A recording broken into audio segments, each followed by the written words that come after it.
All right, we're here at Conference USA Media Day with Rice Owls head coach Greg Williams. Just what are your thoughts on, what are your expectations for the season this year, especially with the team being picked so high? Well, my expectations were kind of predicted by us being picked second in the preseason conference poll. So that's a real credit to our basketball team. I'm happy for them, and that's certainly a challenge for our basketball team. We're not going to be sneaking up on anybody this year, and this is the last couple of years we didn't have a preseason poll. So we would have been picked much lower last year than the third place we finished, I'm sure.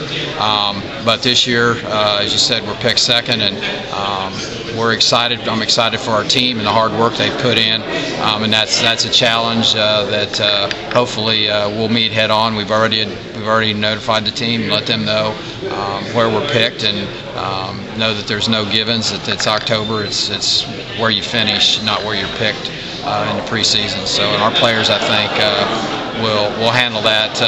My first year at Rice, first year we came into Conference USA, we were the preseason pick, and we did not handle that very well that year. So I'm anxious to see how this team will handle such high expectations.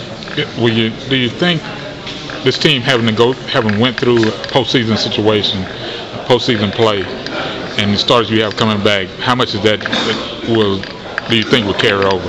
Well, I think that helps anytime you go to postseason. That's the goal of every team in the country right now in October, but as we know, most won't make that goal. So especially when you have four starters coming back off of a team that went to postseason, that gives them great motivation in the off season, in the spring and in the summer when it's hot. They're having to work out.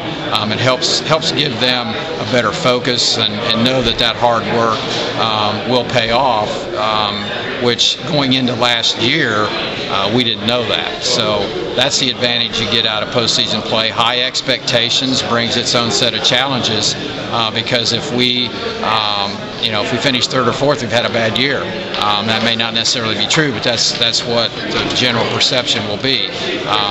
And certainly if we don't go to postseason with four starters back, then we will have had a bad year. So how they handle all that is part of it, but you'd certainly much rather be coming into a season having been to postseason play the year before than not.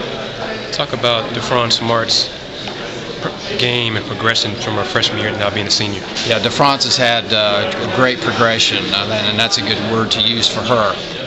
As a freshman, she was thrust into the starting lineup. We had just graduated Katie River, who had started for 3 years, and DeFrance had to get thrown to the wolves, if you will, as a freshman.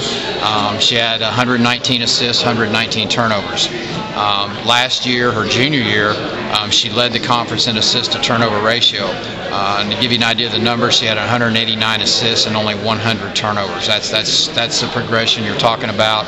Those are tremendous numbers in women's basketball, and I look for her to have a tremendous senior year. She has a great understanding of the game, and she's within 38 assists of becoming the all-time career assist leader at Rice. And if she stays healthy, that should not be a problem for her to get that pretty early in our season.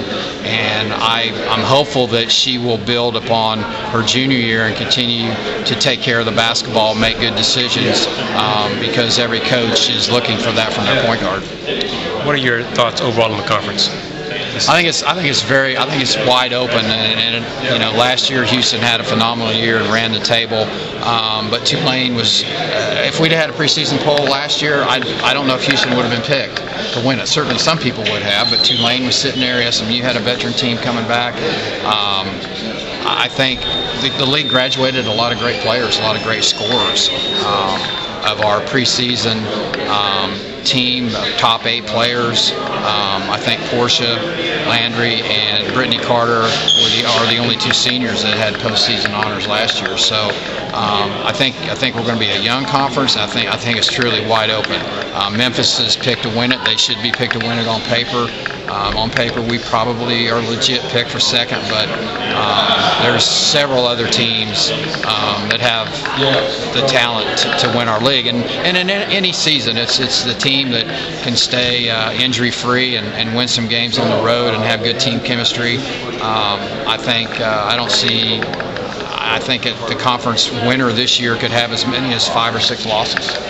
Do you see the league being able to get a couple of bids like it did last year in NCAA? Personally, no. I don't. I hope I'm wrong. And I don't think we would have gotten dual bids last year had Houston not got upset in the conference tournament. They did a great job of positioning themselves to deserve a bid by not having to win the tournament, and they didn't even get to the championship game, which proves the phenomenal year that Todd and his group had. But had they won the tournament, personally, I don't think UCF or any other team would have gotten a bid, and that's something that our conference is challenged to do and to get better overall.